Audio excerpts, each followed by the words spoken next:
comedy.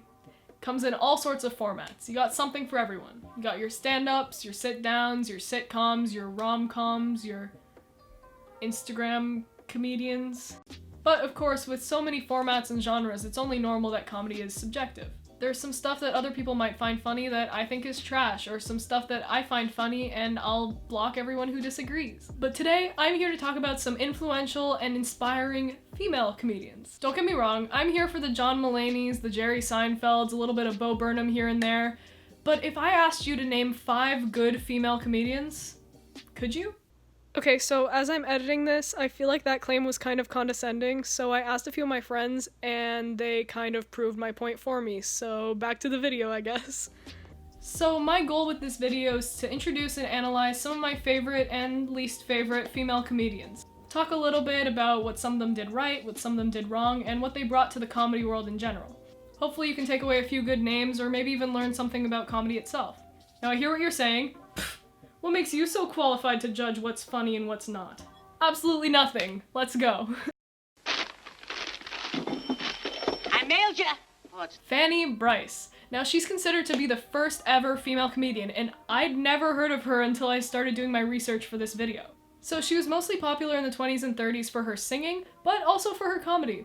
Now I'll admit, a lot of Fannie's stuff is really hard to critique, because it's pretty dated. For example, she has this one character that she played on the radio called Baby Snooks, and I'll just let you see for yourself. I stole my own. What's in this bottle, Daddy? Huh? What's in this bottle? Oh, it's a new kind of poison. I've been working on it a long time. What do you want to do with it? Oh, I'll find a use for it. What are you looking at me for? Yeah, yikes. But she does have this one bit that I really enjoyed called a sweepstakes ticket. That's so hard to say. A sweepstakes ticket. A sweepstakes ticket.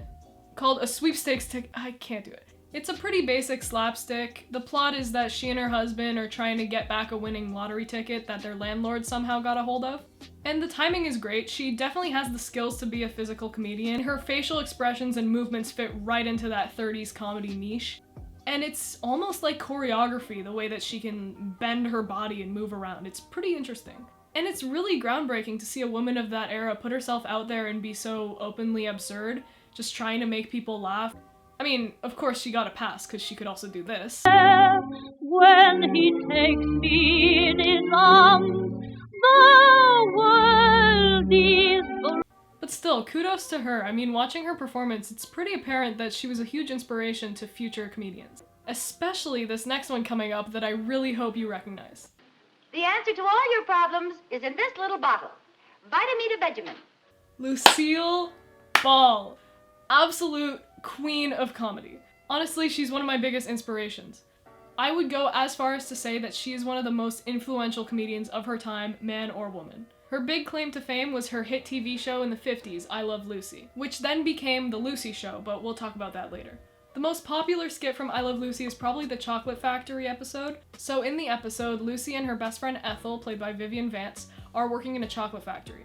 So the really famous scene is basically they have to sort out a bunch of chocolates on a conveyor belt, but all these mishaps are happening, the conveyor belt won't stop going, and they end up just eating all the chocolates and putting them in their hats. Now, it doesn't sound that funny in theory, but with Lucille Ball's facial expressions, her mannerisms, just the way she conducts herself is so on point that it brings a whole other level of genius to the scene. And people in the early days of television loved the stuff, and honestly, I think it holds up to this day. I still think it's a very funny scene. Now, Desi Arnaz was Lucille Ball's real-life husband and her TV husband in I Love Lucy. But then Lucy left Desi after 20 years of marriage, and I Love Lucy became The Lucy Show, starring Lucille Ball and co-starring Vivian Vance. Now, in my opinion, as Lucy got older, the jokes got a little stale. There was less room for physical comedy, which really was her strong point. And I don't really like The Lucy Show as much as I like I Love Lucy, because I feel like I Love Lucy really captured her right in her heyday and it still holds up to this day, whereas The Lucy Show is a little bland when you compare it to that. And honestly, if it wasn't for the really great chemistry between Vivian Vance and Lucille Ball, I don't think The Lucy Show would have been as successful.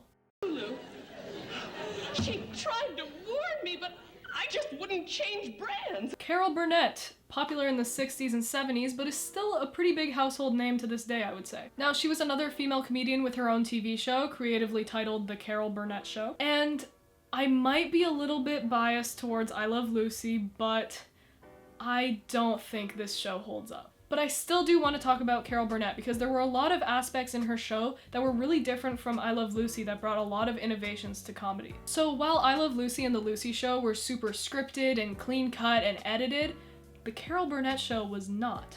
It almost had this SNL vibe where it was a sketch show with no real plot going through it. It had like recurring characters and themes. There wasn't such a concrete plot like there was in I Love Lucy. So with the Carol Burnett Show, each episode was filmed twice in front of 2 separate studio audiences. So they had 2 chances to get all their lines right and get all their jokes out.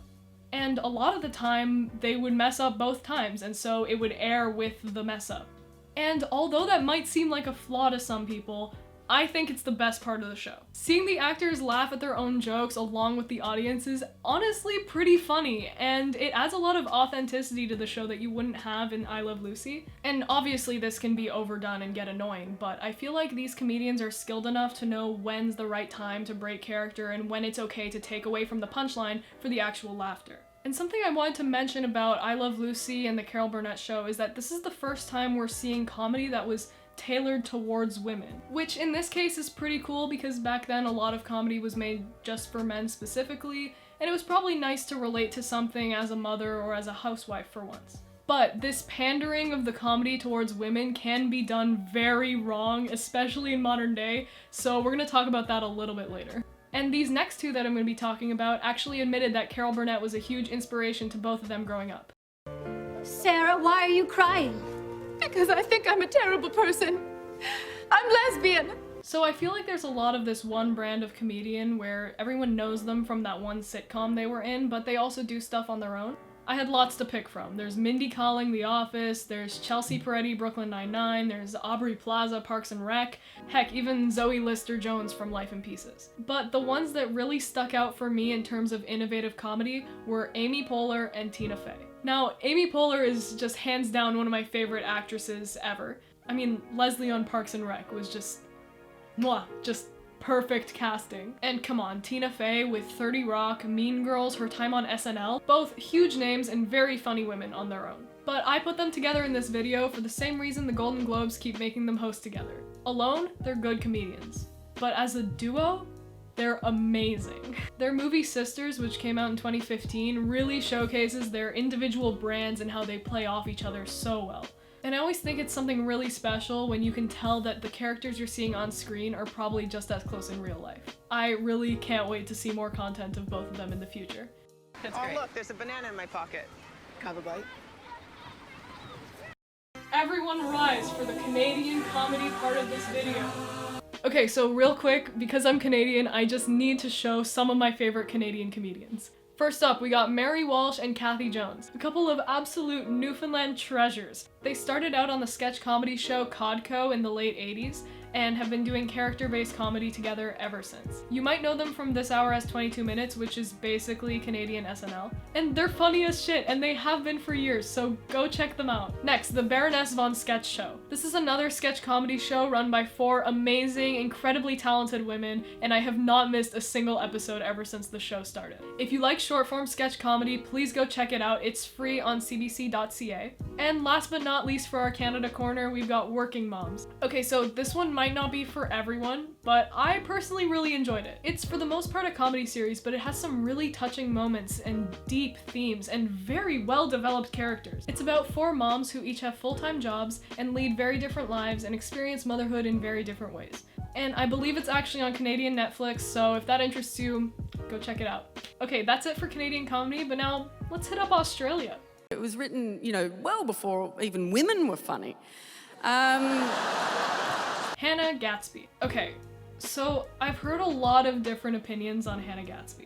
I first knew her from when she was on the show Please Like Me by Josh Thomas, and I thought she did a really great job. I really liked her in the show. And then she released her Netflix special Nanette, which kind of blew up. Now, a lot of people criticize Nanette because it's too preachy, and I have to agree with them to a certain extent. The show was very pro-feminism, pro-LGBT, which is great, but a large portion of it wasn't centered around jokes.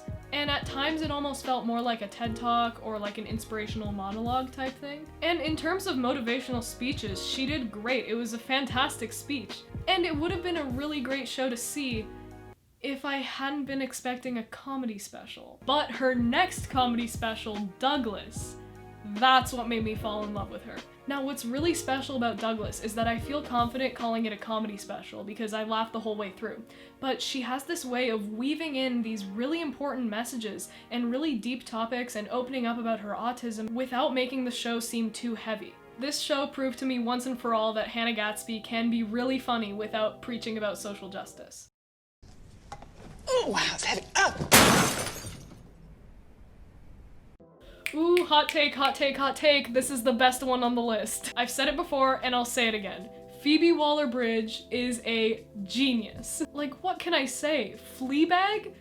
Come on, leave some talent for the rest of us. Honestly, there isn't much to say. I mean, Fleabag just broke the bounds of comedy and left me dead on the floor wishing for a third season. Her writing, phenomenal. Her acting, amazing. Her hair, fucking gorgeous. I want to be her. And I know she wrote Killing Eve as well, but I don't have Crave TV, so I can't really comment on that, but I've only heard good things. Phoebe, please give us more content. Please, I need more of your writing. He was sure it was pretty good. As much as I'd love to end on a high note, I don't think I can make this video without at least mentioning Amy Schumer. Now, I know there's been lots and lots of videos already made about this topic, so I'll try to keep it brief.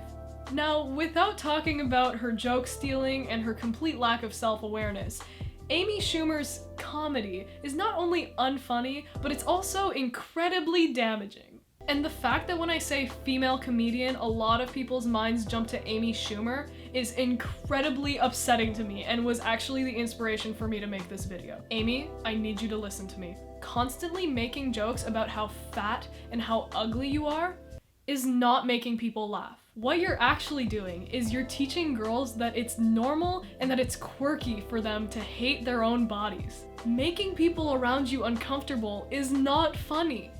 It's uncomfortable. If I have to see one more of your disgustingly awkward Tampax ads, I'm gonna delete Instagram off my phone. Now, remember when I said that Carol Burnett was making comedy that was tailored for women and that was kind of cool back then? Well, Amy Schumer is still branding her comedy as comedy for women, and it's done wrong, and it sucks, and it's creating this stigma that women can only like things that are made for them? Like, what? Anyways, yeah, she's not funny. We already knew that. What more can I say? And I hate that she makes people believe that women can't be funny because she's probably the most popular female comedian right now, so nice. Anyways, I hope you learned a little bit through this video and could take away a few good names. And if you're interested, I've linked some content from each of these comedians in the description if you want to go check them out on your own. Thanks for joining me on this analysis. I'll see you next time.